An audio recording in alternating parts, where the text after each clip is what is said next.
नमस्कार। अनियमित कर्मचारियों के नियमितीकरण, स्थायीकरण और कोर्ट केस से संबंधित कई महत्वपूर्ण जानकारियां प्राप्त हो रही हैं। सभी जानकारियां आपको इस वीडियो के माध्यम से देने वाला हूं। जानकारी में आगे बढ़ने से पहले आपसे निवेदन है कि अगर आप पहली बार चैनल पर विजिट कर रहे हैं तो चैनल को सब्सक्राइब जरूर करें। बेल आइकन को प्रेस करके उसको ऑल पर सेट करके रखें, जिससे आपको हमारे द्वारा बनाए जा रहे सभी नए वीडियो के नोटिफिकेशन लगातार इस चैनल के माध्यम से मिलते रहें। तो साथियों, जैसा कि आप सभी जानते हैं, हाल ही में नियमितीकरण और स्थायीकरण को लेकर बिलासपुर हाई कोर्ट के द्वारा कई महत्वपूर्ण फैसले दिए गए हैं जो कर्मचारियों के लिए वरदान साबित हुए हैं। कई कर्मचारी जो काफ़ी लंबे समय से विभागों में अपनी सेवाएं दे रहे थे, 10 वर्ष, 15 वर्ष, किसी का इससे भी ज़्यादा हो गया था, लेकिन विभाग के द्वारा उनका नियमितीकरण, स्थायीकरण नहीं किया जा रहा था। सरकार के द्वारा भी अपने जनघोषणा पत्र, जिसको मोदी की गारंटी नाम दिया गया था, उसमें 100 दिन की कमेटी बनाने की बात कही गई थी कि 100 दिन के भीतर कमेटी बनाकर अनियमित कर्मचारियों की समस्याओं का समाधान किया जाएगा। कमेटी बना दी गई है, लेकिन कमेटी में आज तक अनियमित कर्मचारी संगठनों के पदाधिकारियों को शामिल नहीं किया गया है। यानी कि नियमितीकरण, स्थायीकरण जैसे गंभीर मुद्दे पर कहीं ना कहीं सरकार गंभीर नज़र नहीं आ रही है। इसी को देखते हुए अब अनियमित कर्मचारियों के द्वारा हाई कोर्ट की शरण ली गई है और हाई कोर्ट के द्वारा भी अनियमित कर्मचारियों की समस्याओं को सुनते हुए उनके हक में धड़ाधड़ फैसले दिए जा रहे हैं। हाल ही में जो निर्मल कर जी का केस था, उस पर बिलासपुर हाई कोर्ट के द्वारा फैसला उनके पक्ष में सुनाया गया है। साथ ही NIT में काम करने वाले जो संविदा कर्मचारी हैं, उनके बारे में भी हाई कोर्ट के द्वारा उनके पक्ष में फैसला सुनाया गया है। और भी कई कर्मचारी हैं जिनके द्वारा बिलासपुर हाई कोर्ट में नियमितीकरण, स्थायीकरण को लेकर याचिका दायर की गई थी और इन्हीं सब केसों को आधार बनाकर बिलासपुर हाई कोर्ट के द्वारा उनके पक्ष में फैसला सुनाया गया है। अब इसी को देखते हुए कई अन्य कर्मचारी जो अनियमित के तौर पर विभागों में अपनी सेवाएं दे रहे हैं, चाहे वे अनियमित कर्मचारी हों, दैनिक वेतनभोगी कर्मचारी हों, श्रमायुक्त दर के श्रमिक हों, संविदा कर्मचारी हों, सभी के द्वारा बिलासपुर हाई कोर्ट में धड़ाधड़ याचिकाएं दायर की जा रही हैं। तो ऐसी ही एक और याचिका अभी फ़िलहाल में दायर की गई है, जिसके बारे में जानकारी प्राप्त हो रही है। तो सबसे पहले आपको उस विभाग के बारे में जानकारी दे देता हूं कि किस विभाग के कर्मचारियों के द्वारा याचिका दायर की गई है, किस आधार पर याचिका दायर की गई है, नियमितीकरण के लिए की गई है, स्थायीकरण के लिए की गई है या फिर किसी अन्य प्रकार के लिए याचिका दायर की गई है, उसके बारे में आपको बताऊंगा। साथ ही आपको ये भी बताऊंगा कि अगर आप भी एक अनियमित कर्मचारी हैं तो आप भी याचिका दायर कर सकते हैं। क्या कुछ मापदंड आपको अपनाने होंगे। तो सबसे पहले देख लेते हैं कि जिस विभाग के द्वारा याचिका दायर की गई उसमें क्या कुछ उनके द्वारा याचिका में कहा गया है। तो साथियों, जो हमारे पास जानकारी आई है, इसमें लोक निर्माण विभाग के अंतर्गत काम करने वाले जो दैनिक श्रमिक हैं, इनके द्वारा याचिका दायर की गई है। सबसे पहले मैं आपको यहाँ पर बताना चाहूँगा कि जब भी कोई याचिका दायर करनी होती है तो 15 दिन पहले विभाग को इससे अवगत कराना रहता है। यानी कि विभाग के पास आपको एक आवेदन देना रहता है कि आप इतने वर्ष से सेवा कर रहे हैं और आपका नियमितीकरण या स्थायीकरण विभाग को करना चाहिए। तो इसमें जो जानकारी है वह दी गई है राज्यपाल महोदय जी के लिए। इसमें लिखा गया है पत्र, मुख्य सचिव महोदय छत्तीसगढ़ शासन के लिए पत्र लिखा गया है, सचिव महोदय विधि विधायी विभाग छत्तीसगढ़ शासन के लिए भी इसमें पत्र लिखा गया है।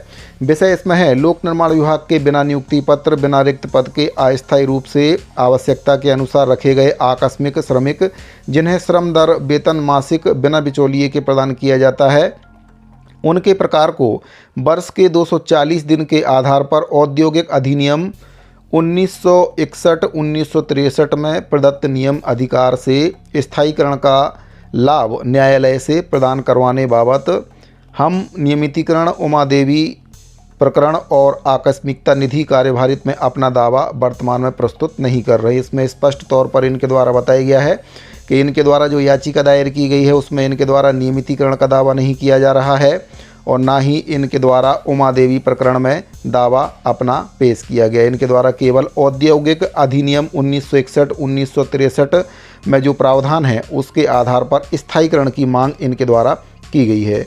तो साथियों, मैं आपको बताना चाहूँगा कि वर्तमान में लोक निर्माण विभाग के कई अनियमित कर्मचारियों के द्वारा बिलासपुर हाई कोर्ट में याचिका दायर की गई थी, जिसमें बिलासपुर हाई कोर्ट के द्वारा सुनवाई करते हुए उनके पक्ष में फैसला दिया गया है, जिसको आधार बनाकर अब लोक निर्माण विभाग के कई अनियमित कर्मचारियों के द्वारा बिलासपुर हाई कोर्ट में याचिका दायर की गई। इसमें रायपुर से 10 साल के आधार पर नियमितीकरण के लिए 316 श्रमिक अलग अलग ऑफिस के जो हैं वे केस लगा चुके हैं। रायपुर के अलावा अन्य ऑफिस की अगर बात करें तो 16 श्रमिक 240 दिन औद्योगिक अधिनियम के अंतर्गत स्थायीकरण का केस लगा चुके हैं।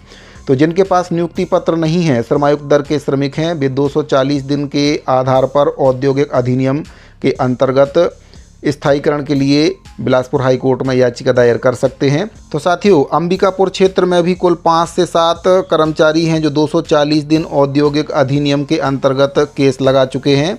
ये सभी कर्मचारी लोक निर्माण विभाग के कर्मचारी हैं।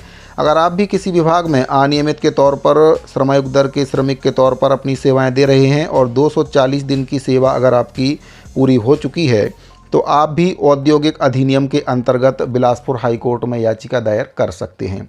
अगर आपके पास नियुक्ति पत्र है, आप संविदा कर्मचारी हैं, तो रामचंद्र नेगी केस के अंतर्गत आप याचिका लगा सकते हैं, जो कि एनआईटी में काम करने वाले जो संविदा कर्मचारी हैं उसी आधार पर उनका केस बिलासपुर हाई कोर्ट के द्वारा उनके पक्ष में दिया गया है। और भी कई उदाहरण उसमें दिए गए थे। उमा देवी प्रकरण का जिक्र भी उसमें किया गया था।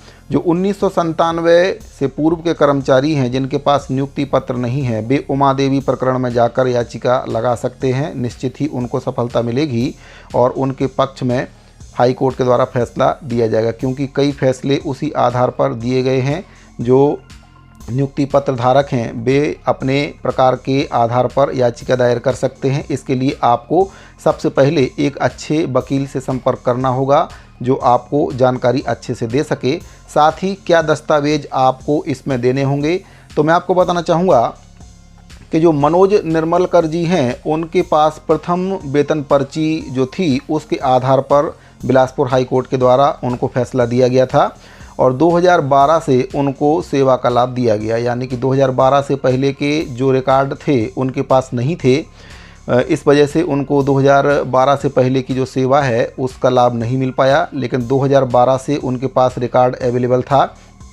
उसी आधार पर बिलासपुर हाई कोर्ट के द्वारा उनके पक्ष में फैसला दिया गया है और आज वे अपने विभाग में एक नियमित कर्मचारी के रूप में सेवा दे रहे हैं। ओपीएस का लाभ भी उनको मिल रहा है। अगर आप भी उसी प्रकार के कर्मचारी हैं तो आप भी बिलासपुर हाई कोर्ट में जाकर याचिका दायर कर सकते हैं। यहाँ पर मैं आपको बताना चाहूँगा कि बिलासपुर हाई कोर्ट में याचिका दायर करने से पहले आपको अपने वकील से संपर्क करना होगा। जो दस्तावेज हैं वे आपको उपलब्ध कराने होंगे।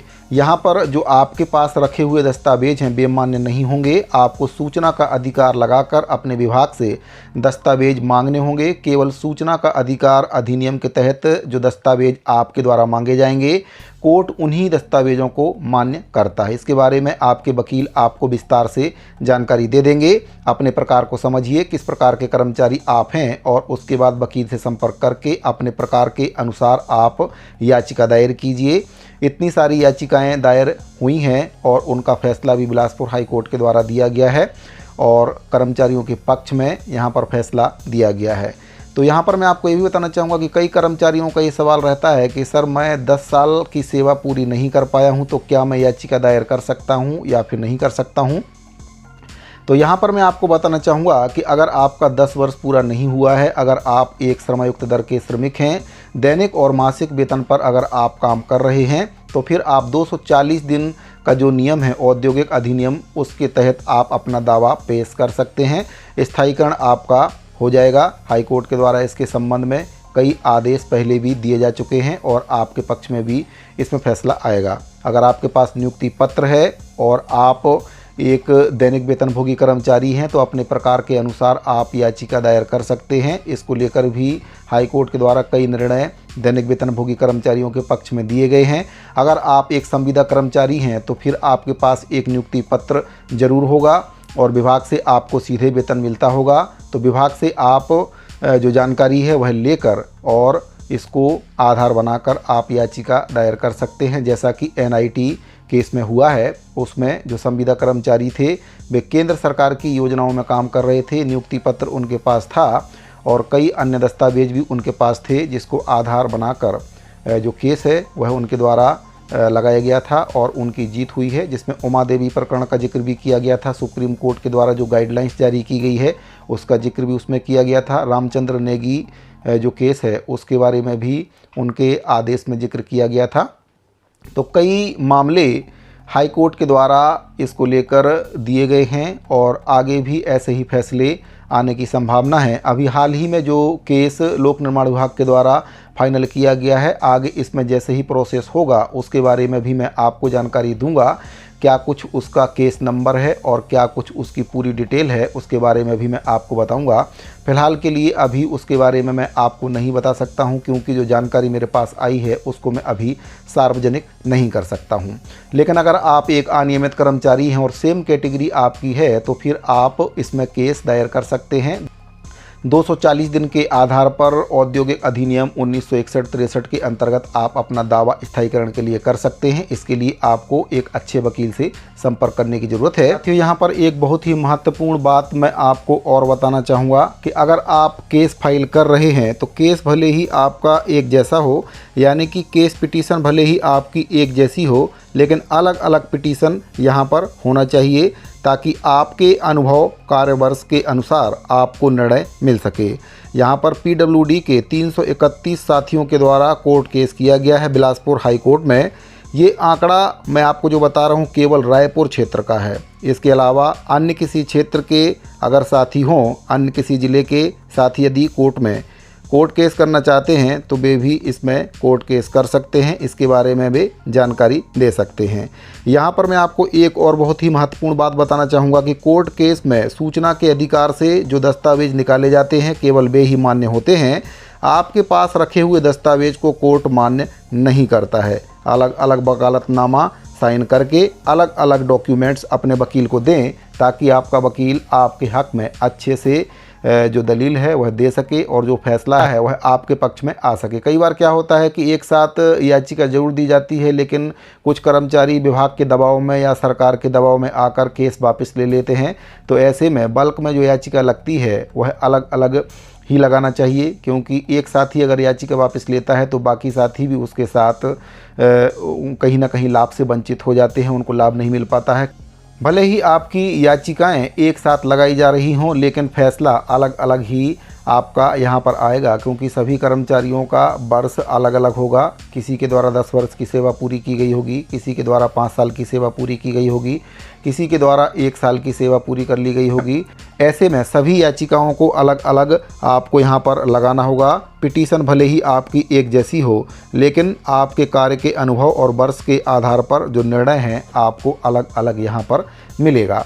तो साथियों, बहुत ही महत्वपूर्ण जानकारी मेरे द्वारा आपको दी गई है केस को लेकर के किस प्रकार से आप केस लगा सकते हैं, क्या कुछ डॉक्यूमेंट्स आपको देने होंगे। सूचना का अधिकार अधिनियम लगाकर आप डॉक्यूमेंट्स अपने विभाग से मांग करें और उन्हीं डॉक्यूमेंट्स को अपने वकील को दें। और इसके बारे में पूरी जानकारी आपको आगे जैसे ही मेरे को पता चलेगी मैं आपको वीडियो के माध्यम से बताऊंगा कि किस प्रकार से इसमें केस की सुनवाई हो रही है, क्या कुछ इसमें तथ्य दिए गए हैं और अगर केस फाइनल हो जाता है तो किस आधार पर बिलासपुर हाई कोर्ट के द्वारा इसका निर्णय दिया जाता है। हालांकि निर्णय पहले ही हो चुके हैं। जो निर्मल कल जी का केस है, अंबिकापुर का भी एक केस है और भी कई आदेश हैं जो बिलासपुर हाई कोर्ट के द्वारा नियमितीकरण स्थायीकरण को लेकर दिए गए हैं। उनको आधार मानकर जो केस चल रहे हैं वे 100% कर्मचारियों के हक में आने की पूरी उम्मीद है।